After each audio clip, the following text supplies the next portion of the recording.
తెలంగాణ జీవన్దాన్ సంస్థ పిలుపు మేరకు నేత్ర శరీర అవయవ దానం చేయు పలు సంస్థలను సమావేశపరిచిన director of medical education director Narendra Kumar అధ్యక్షతన సమావేశం నిన్న నిర్వహించారు.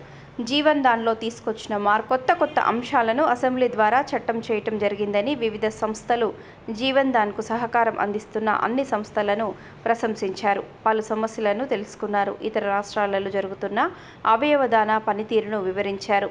తెలంగాణ నేత్ర అవయవదాతల అసోసియేషన్ ఆధ్వర్యంలో జరుగుతున్న కార్యక్రమాలను వివరించగా పూర్తిగా విన్నారు, ప్రశంసించారు.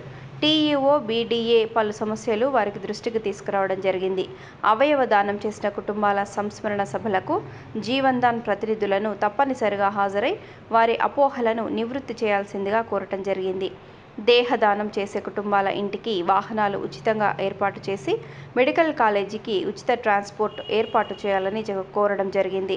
సానుకూలంగా స్పందించారు. వరంగల్ ఎంజీఎంలో గత చాలా సంవత్సరాల నుంచి పనిచేయని పాత డిప్రెసర్లను తొలగించి కొత్తగా డీ ఫ్రిడ్జ్లను ఏర్పాటు చేయాలని కోరడం జరిగింది. పూర్తి వివరాలు తెలుసుకొని తగిన ఏర్పాటు చేస్తానని వారు హామీ ఇచ్చారు. అవయవ దానంపై జరుగుతున్న అపోహలు, కిడ్నీ రాకెట్లు, కార్పొరేట్ హాస్పిటల్లో జరుగుతున్న మోసాలు ఇలాంటి వాటిపై తగిన చర్య తీసుకోవాల్సిందిగా కోరటం జరిగింది. వరంగల్ ఉమ్మడి జిల్లాలో జరిగిన 150 అవయవ దానాలు 70 మంది కుటుంబాలకు అవయవదాన సంస్మరణ నిర్వహించి అవయవదానంపై అవగాహన కల్పించిన మన అసోసియేషన్ను అభినందించారు.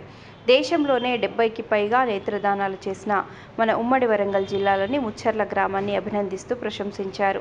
అవయవదాన కుటుంబాలకు సంస్మరణ నిర్వహించి అవయవదానంపై అవగాహన కల్పించి మన అసోసియేషన్కు గతంలో జీవన్దాన్ సంస్థ మరియు రాష్ట్ర ఆరోగ్య శాఖ మంత్రి ద్వారా అభినందనలు, అవార్డు పొందిన మన అసోసియేషన్ను ప్రశంసించారు. మన నేత్ర అవయవ శరీరదాన అసోసియేషన్ జీవన్దాన్ సంస్థకు పూర్తి సహకారం అందించి పలు అవయవదాన కార్యక్రమాలు నిర్వహిస్తామని హామీ ఇచ్చారు.